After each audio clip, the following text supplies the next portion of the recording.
ఆలగడ్డలో town లో last లో 6 o'clock తర్వాత కూడా కొంతమంది వైఎస్ఆర్సీపీ నాయకులు తాగొచ్చి గొడవలు పెట్టుకోవడానికి ప్రయత్నించినారు. ఒక లేడీ, ఒక మహిళను కూడా చూడకుండా నా మీదకి కూడా రావడం జరిగింది. అది ఓపెన్ అందరూ కూడా చూడడం జరిగింది.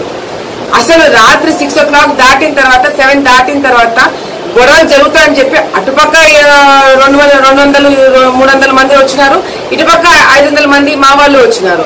అంటే ఇంతమంది అక్కడ ఉన్నారు, బయట నుంచి తీసుకొస్తున్నారు జనాలని తెలిసినప్పుడు కూడా ఫోర్స్ కూడా పిలిపించుకోలేని పరిస్థితుల్లో ఈరోజు పోలీస్ డిపార్ట్మెంట్ వాళ్ళు ఉన్నారు.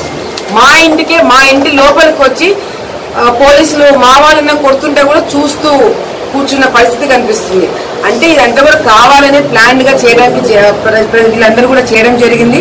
కానీ ఈరోజు భూమా నాగిరెడ్డి గారు, శోభా నాగిరెడ్డి గారు లేని లోటు నాకు ఆలగడ్డ ప్రజలు, నా కార్యకర్తలు భూమా నాగిరెడ్డి గారు లేని లోటు నాకు తీర్చారని చెప్పి కూడా నేను చాలా గర్వంగా చెప్పుకుంటున్నాను.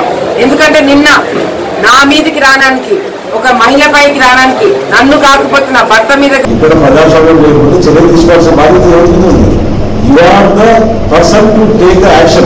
నువ్వు కొంచెం చేస్తున్నావు అంటే నీ చేతకాని తనమని నువ్వు తెలుసుకుపోయిందా అని అడుగుతున్నావు. ఈరోజు నువ్వు మౌలికారెడ్డి అడిగినట్టున్నావు. మౌలికారెడ్డిని ఎవరన్నా అటాక్ చేశారా? మౌలికారెడ్డి ఆఖరికి పోలీసులు కేసు పెట్టిందట, ఒక ఎస్ఐ అందులో చేశారని. మరి ఆ ఎస్ఐ ఎవరు వాళ్ళకి చెప్పండి రోజు.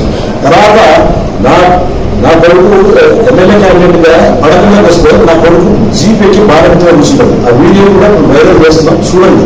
ఒక ఆడపిల్లగా కాదు, ఒక ఏమన్నా అంటే మనం మాట్లాడుకుంటూ ఒక మంచి కుటుంబాలను చూసాం. ఒక ఆడపిల్లలాగా ప్రవర్తించిన అమ్మాయి ఒక రౌడీలాగా ప్రవర్తించింది. ఒక జీప్ బాగా ఎక్కి కూర్చొని జీప్ ముందు కదలి కూర్చొని ప్రవర్తించింది మీరు. ఈరోజు సిగ్గుపడుతున్నారు ఆడపిల్లలు, ఆడవాళ్ళని కూడా సిగ్గుపడుతున్నారు. మీరు ఆడవాళ్ళగా ప్రవర్తించడం లేదు. మేము మర్యాదిస్తాం. ఆడవాళ్ళంటే ఫస్ట్ వాళ్ళు పంపించే దర్శనం చేసి పంపించమని చెప్తాం. అలాగే మా వాళ్ళు ఎవరు ఆడవాళ్ళు కూడా అక్కడ ఉండేది. మరి వీళ్ళకి ఏం చేస్తారు? వీళ్ళు కూడా ఆ సాంప్రదాయంగా సంస్కారాలు కూడా తెలుస్తున్నారు. మొత్తం చెప్తున్నారు ఈరోజు ఆడపిల్లలు ప్రజలుగా ఒప్పుకోరు.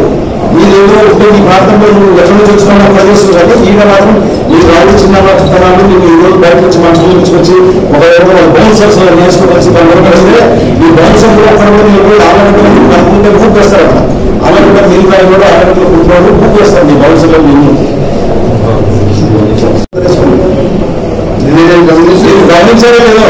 నిన్న విజయనగరం మీటింగ్ రకరకాల 10,000 మంది మొబిలైజేషన్ అంటే మౌలికారెడ్డి కాన్వాయ్ వస్తే ఒక్క మాట పంపించిన ఘనత మాది.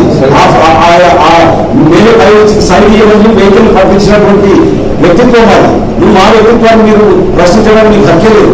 బయట మేము చూసి అమ్మాయి వస్తుందని చెప్తే బండ్లు పంపించడం చెప్పి బండ్లు పాస్ అయిన కూడా మేము చూసుకున్నాం. ఒక మాట ఒకటి అనలేదు. అటువంటి వ్యక్తిత్వం మాది. మేము అప్పుడు మీరు 10 rules and regulations for election commission. Election commission decide చేసింది 6 గంటల లోపల. ఇదే 2009లో పంచాయతీ బోర్డు అనే ప్లేస్ లో ఉంటే అప్పుడు పంచాయతీ బోర్డు, తర్వాత మున్సిపాలిటీ అయింది. ఆ పంచాయతీ బోర్డులో రాత్రి 8:30-9 వరకు పోవడం జరిగింది. లైట్ లో ఓటేయించాం. నాకు ఎప్పుడు దానికి ప్రజాస్వామ్యాన్ని మేము ఎప్పుడు వ్యతిరేకించాం. Presiding officer and RO has decided to 281 members and ఈ మెంబర్ డిసైడ్ చేస్తారు. అంటే 7 గంటలకు వచ్చిన వాళ్ళని 10 గంటలకు వచ్చిన వాళ్ళని కూడా ఓటింగ్ జరుగుతుందని 12 గంటలకు వచ్చిన వాళ్ళని చేసి 60 గంటలకు జరుగుతామంటే కాదు. 7% జరపాలని ప్రజాస్వామ్యం విలువలు తెలిసి ప్రజాస్వామ్యం గురించి మీకు తెలిస్తే వాళ్ళు మాట్లాడాలి. నీవు నీ భర్త నీ చెల్లెలు తమ్ముడు అందరూ కూడా ప్రతి బూతులు కూడా హెవీ పోలింగ్ జరుగుతుంది. ఇదేదో మాకు నష్టం జరుగుతుందని చెప్పేసి యూ స్టార్టెడ్ టు అంటే పోలింగ్ జరుగుతుంది. ట్రై చేశాను, మీరు ట్రై చేశాను, ప్రతి ప్లేస్ లో ట్రై చేశాను. Hi friends, this is Abhi. Please subscribe to Vishaka View YouTube channel. Please subscribe to Vishaka View. Hi everyone, this is Yashwant here. Please like, share and subscribe Vishaka View. Please like, share and subscribe Vishaka View. So my homeland Visakhapatnam. I love Vizag. Please subscribe Vishaka View. Thank you. Thank you.